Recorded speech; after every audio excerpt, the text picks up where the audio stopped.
Many people say that the Cold War started after World War II ended, or thereabouts. I argue that it actually started in 1917 in Russia, in the middle of the Russian Revolution, where the British, French and United States sent troops to fight the communists, while also fighting a world war. That's what I call strategy. The Soviets didn't start well, but now had a good foothold. When Lenin, the main communist leader, died, Stalin came to power. His name in Russian means man of iron. So if you were to say hello Stalin, you would be actually saying hello Iron Man. The man just sucked. He killed millions of people by starting them and sending them to gulags, a kind of death camp. I mean, he was even a horrible dad. His son Jacob probably slaughtered that name, but still. After being mean to him, Jacob shot himself and didn't die. So Stalin said that he couldn't even shoot straight. Then, can I make a peace deal with you? Yeah, sure. Making the Soviet Union supply Nazi Germany until... What does Hitler want now? He's attacking you, sir. What the? Send all troops to the front and make a meeting with the Cool Nations Club. You mean the Allies, sir? Yes, that. Making the Soviet Union join the Allies in June 1941. 4 years later, before the war had ended, in the Jalta Conference, Big Man Churchill, Big Man Truman, and Big Man Stalin, the Big Three, joined up to decide the future of Europe, which was that Germany should be split into 4 zones, for the USA, the United Kingdom, France, and the USSR respectively, and that free elections should be given to the countries of Eastern Europe. Stalin didn't give free elections to the countries that he had taken over, because why give free elections when you can just get a massive buffer state of puppet states easily with your army, right? In May 7th, 1945, Nazi Germany surrendered.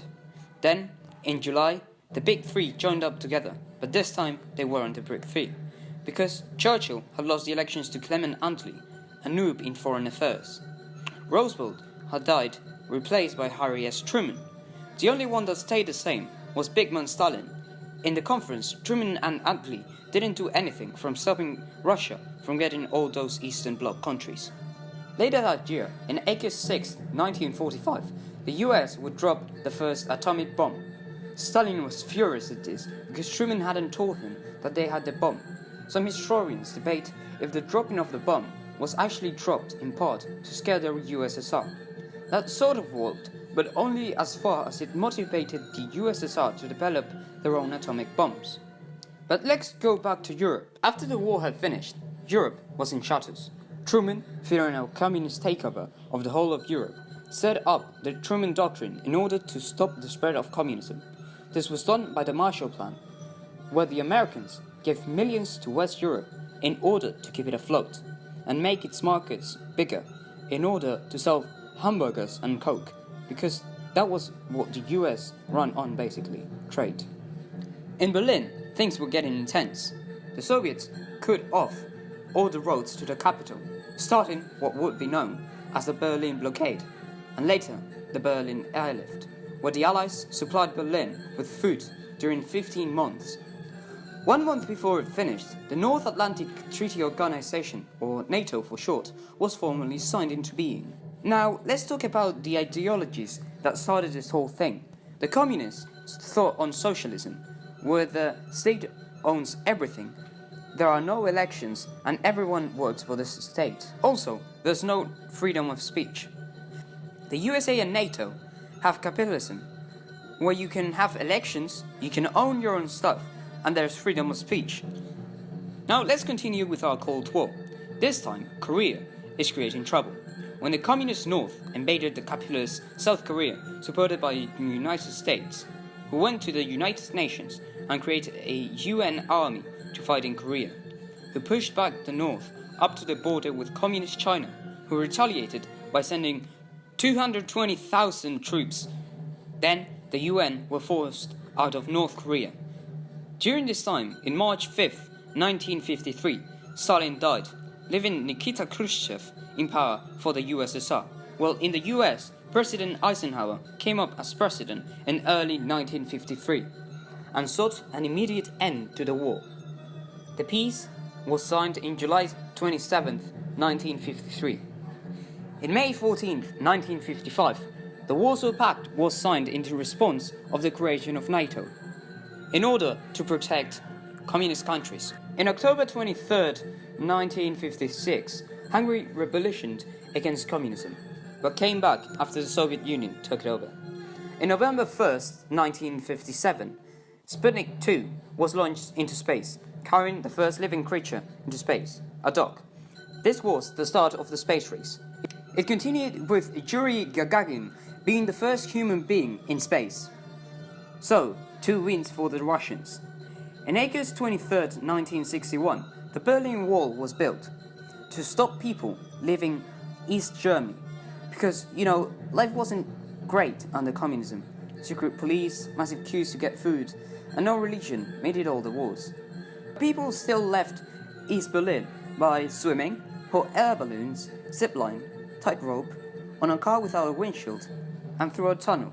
The wall was made from concrete, and there were several hundred of war guards ready to shoot anyone who tried to pass the wall. Then, in October 14, 1962, a US spy plane reported sighting of nuclear missiles in Cuba. They were Russian and could hit Washington in 13 minutes. John F. Kennedy, president at the time, set up a naval quarantine around Cuba, so no more missiles could be sent. In 26th of October 1962, Khrushchev sent Kennedy a letter that said that he would remove the missiles if the US would not attack Cuba. Then a second letter came in that said that the nuclear US missiles in Turkey should also be removed. Kennedy agreed publicly to the first letter and made a secret deal removing the missiles in Turkey. They were old anyway. The Cuban Missile Crisis also made a telephone hotline set up between the Kremlin and the White House for better connection between the superpowers.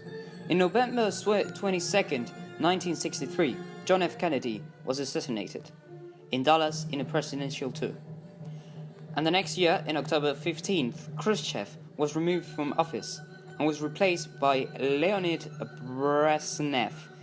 You guys know I'm not good with names, so shut up. In July 1965, Vietnam erupted into war between the Communist Democratic Republic of Vietnam, the Republic of Vietnam, backed up by the USA and NATO. While the Vietnam War was underway, the Americans made major breakthroughs in the space race by orbiting the moon and by landing in it. In May 26, 1972, a Strategic Arms Limitation Treaty was signed to limit the number of nuclear missiles in the arsenals. In April 17, 1975, the Vietnam ended, leaving Vietnam becoming communist, and all of Indochina was communist. In December 24, 1979, Soviet troops invaded Afghanistan. Next year, the USA and other nations boycotted, or in other words, didn't go to the Summer Olympics held in Moscow, in protest for the Soviet attack on Afghanistan, where the USA supplied the Mujahideen, a rebel force that fought the Russians in Afghanistan, that someday would become Al-Qaeda. In the next Olympics in Los Angeles, Russia and other 13 other countries boycotted the Olympics in retaliation for the US boycott of 1980. In March 11, 1985, Mikhail Gorbachev became leader of the Soviet Union, and he single-handedly would destroy the USSR with his reforms. Glasnost and Perestroika. Perestroika refers to the creation of elections in the USSR, and Glasnost means openness in Russia, which refers to more rights and freedom, including the freedom of expression, which was previously illegal. This was totally different to the policies of communism. So the Soviet Union began slow decline. In February 15, 1989, the last Soviet troops left Afghanistan. But near Afghanistan, China was dealing with anti-communist protests in Tiananmen Square. The protesters were crushed, and one man trying to stop the tanks coming into the square. He was known as Tankman, and his identity remains unknown. Communism was collapsing. Poland was the first to go in August 1989, followed by Hungary in October 23rd of the same year.